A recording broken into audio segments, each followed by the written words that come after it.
En automobilisme, le Critérium Bianchi Historic Rally en était lui à sa 3e édition. Une fois de plus, les voitures de course de plus de 20 ans étaient à l'honneur pour le plus grand plaisir des pilotes, mais aussi des spectateurs. Car si les vitesses sont moins élevées qu'en rallye traditionnel, le spectacle reste plus qu'au rendez-vous, comme ont pu le constater Gaël Brunin et Gary Blémont.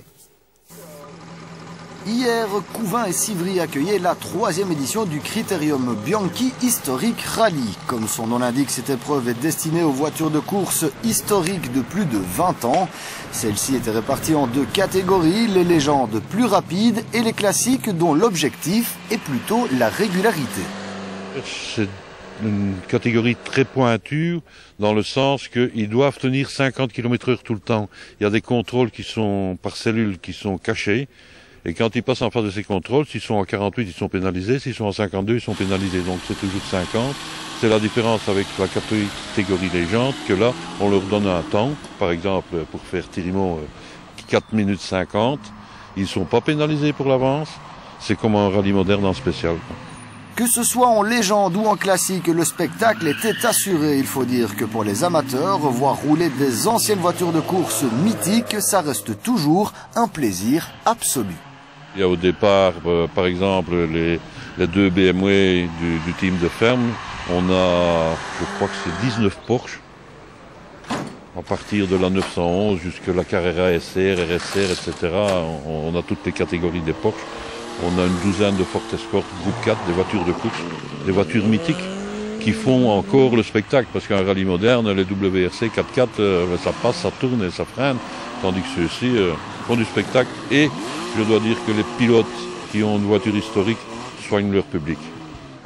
Au niveau des participants, il y avait du très beau monde également, avec la présence de Jean-Pierre Van de Houwer. Mais celui que tout le monde voulait voir, c'était bien sûr François Duval, le seul pilote belge de l'histoire à avoir remporté un rallye WRC en championnat du monde, ne voulait absolument pas rater l'occasion de se faire plaisir dans son jardin et devant ses amis. Ça reste un beau rallye et des belles spéciales que j'ai fait il y a 10 ans avec une voiture pour gagner en national. Et ici, bon, c'est des voitures qui ont plus ou moins toutes 25 ans, donc c'est sympa, c'est un beau bruit et on voit dans quoi les pilotes roulaient à l'époque surtout. Vous allez faire le spectacle, en plus le matériel est sympa aussi. Ouais, c'est une bonne voiture, il faut que je mette un peu en main. Ici, j'ai fait les 3 premières spéciales calmement pour voir un petit peu les pièges. Calmement, ça vous va pas très bien, ça sonne pas avec François Duval. Ouais, mais j'ai vraiment envie d'aller rouler de mon côté, donc on ménage un peu la mécanique. Sur les tracés sinueux et campagnards des différentes spéciales, les pilotes s'en sont en tout cas donnés à cœur joie. Dans les rallyes historiques, c'est avant tout la passion qui prime et visiblement, ils sont encore très nombreux à aimer rouler des mécaniques anciennes.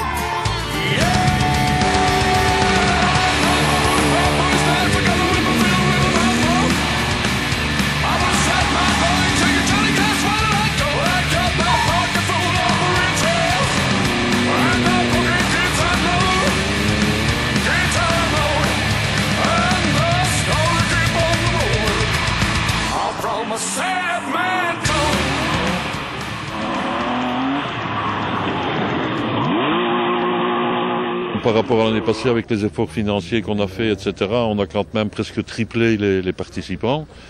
Mais les pilotes en historique, ce n'est pas le même qu'en rallye moderne.